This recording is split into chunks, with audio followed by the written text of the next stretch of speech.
승부석 2. Honestly, do you have a dream finals for this cup? Because after I think it's got to be Neeb TY. Yeah, I think that's the correct answer. I think that's the correct, yeah. I don't think there is another correct answer, actually. This is what I want now from what I've seen from TY. Because even if, so imagine if TY wins against Patience or Trap, right? That means he's defeated another Protoss here, one of these two. And then Neeb, who's practiced, for specifically the Protoss versus Zerg and won a PvP, will have to play the third matchup against TY. That would be an interesting story. But we're going to find out who faces TY here first. 50-50 on Keck TV here.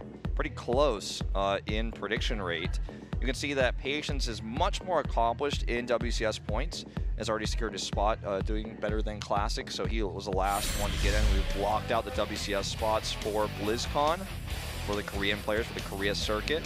And, I mean, Patience's performance in SSL alone was basically what got him enough points to go to BlizzCon. He made 2 top 4s, a very strong Protoss. Trap, on the other hand, good in Pro League on the Pro League Championship team, but otherwise not as accomplished. Held off the Zest cannon rush, and yeah, you're exactly right. Doesn't have quite the amount of points, so this will be his last tournament for the year.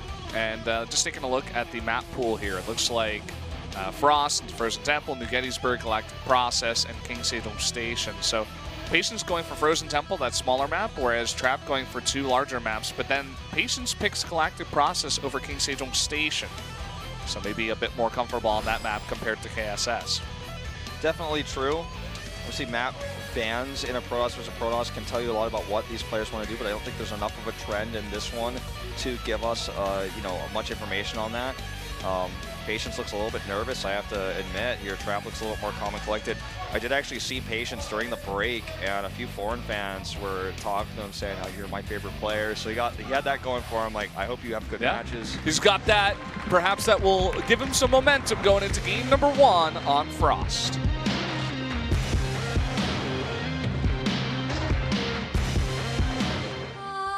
프로스트로 떠납니다.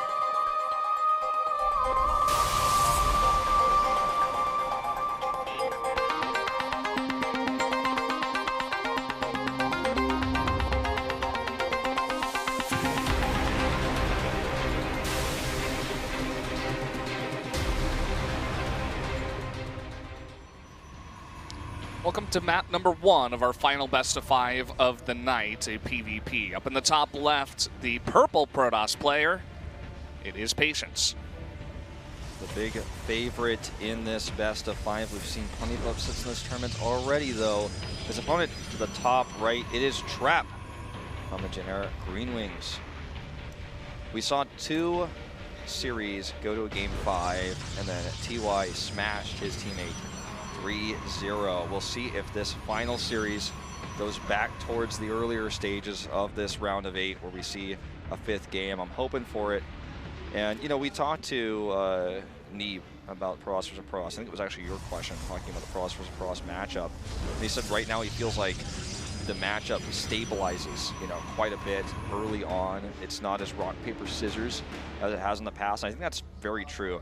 There's a few stylistic things that we've seen in this matchup, whereas, aggression from Blink Stalkers, when you transition to your Mortals, whether you go for a heavy Blink play or you're going more for the Adept play, which has become more standardized now.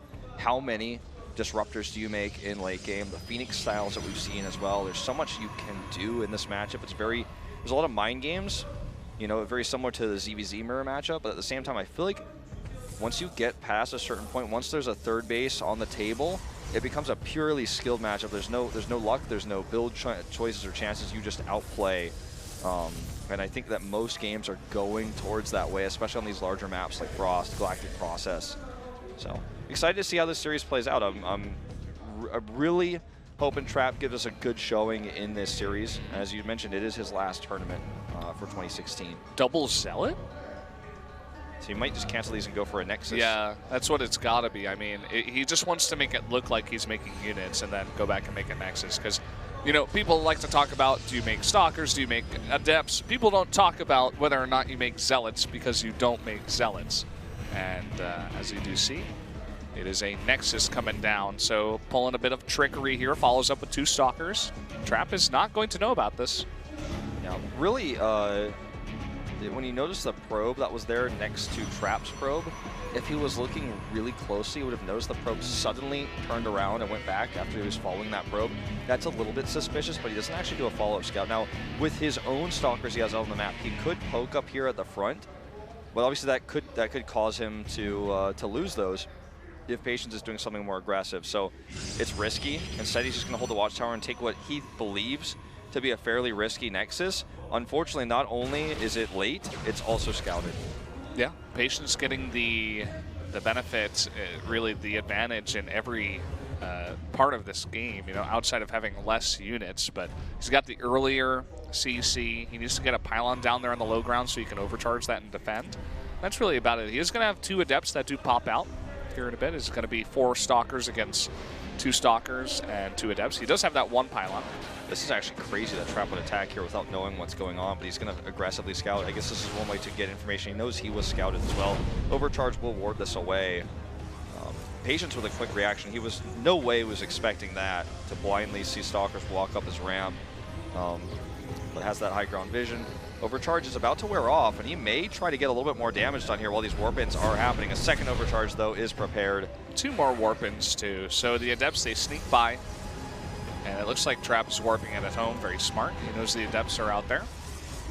Patience has the faster robotics as well, so has the faster observer out, has the faster blink. We'll see if Trap decides to even go blink at all. He may switch it up a little bit. These Adepts will continue shading here, forcing the overcharges, but he can get into this one little spot here because the Mothership Core can stop this. He's going to just have to chase that shade. Looks like he's not actually paying attention. The shade will go off, and Trap does not react to this. He'll lose a little bit of his hit points there. Stalker's coming over. Will clean this up, but a little bit of scouting, a little bit of pressure. And I want to see that production time because I want to see if he's getting blink. Nope, he is getting glaives. Yeah, glaives to be the choice, and there was a time a bit earlier on in the year where Protoss began to figure out, you know, the hero was saying this in a lot of Protoss, or rather in his Pro League interviews, where he was like, no, Adepts are the way. If you just get enough Adepts, you can overwhelm the Stalker Immortal count. But Patience wants to play it a little bit differently here, wants to go for Stalkers with Blink instead. And so we do see Trap now is actually going to get a great scout with these Adepts in the main. Yep, coming in here and might actually get some probe kills as well. Nope, that overcharge can ward him off. He could still shade behind the mineral line. Looks like that's what his plan is. Gets one probe over here. Kind of funny how that worked out, but dies before the shade goes off. And we got the big gateway explosion coming out of both of these players. It looks like Patience the first to go into robotics bay tech. Does have this this warp prism out on the map, but Trap very much prepared for this.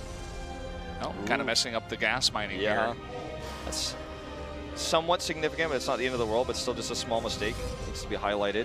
All right, 2 Adepts coming in here, but he will get shut down. Quick reaction from Patience to turn around. The Observer is going to follow that. And we do see finally the Bay coming up for Patience as he makes his own transition into the Glaives. You know, when you think about it, with how passive this matchup is and how fairly rare, I would say actually significantly rare it is to see a big attack off 2 bases before the 3rd base is out. Blink gives you protection, but it's not really that expensive. You know, even if you don't use it to attack or it never ends up being useful to you, it's still worth it to get that. But the trade-off is that you don't have the Glaives before your opponent could attack you, and you don't want to keep making Stalkers. Even if you defend making Stalkers and using Blink, then you have a Stalker-based army, which most people in Korea right now are saying is weaker than an Adept-based army. And we do see this move out over here from Trap. He has 2 Immortals. This is a strong push. Patience, I don't think he got that scouting information. I mean, he saw 4 Adepts, but that was about it. Perhaps he can assume that a push is coming, but I don't know if he knows 100%. Trap is going for the big attack. Patience, not sure if he's going to be able to hold this 3rd base at least, but we'll see if he can even hold the natural. All right, he needs to have good force fields here to deny this. If he could actually isolate the Adepts, that would be huge, but he's not. He's actually just going to allow this to come in, and he does have 2 overcharges here. Disruptor is out, and he has to pick up, but he only already full. And we were going to see some counter harass here. If he gets off even one more shot, I think he's got a great shot of holding this. Yeah, for sure. And you can see that Trap is not really trying to get on top of that Disruptor either. It should be able to get one more shot in here. The probes have to be pulled, though. Okay, he's getting so close, it's almost off cooldown. It is now. He can use one more shot here, and it's going to go towards that army. He actually whips totally here, though, and that's a big problem. Another one's coming out. Okay, he does rally onto the ramp. Going to hit that Immortal, but it does have a lot of hit points.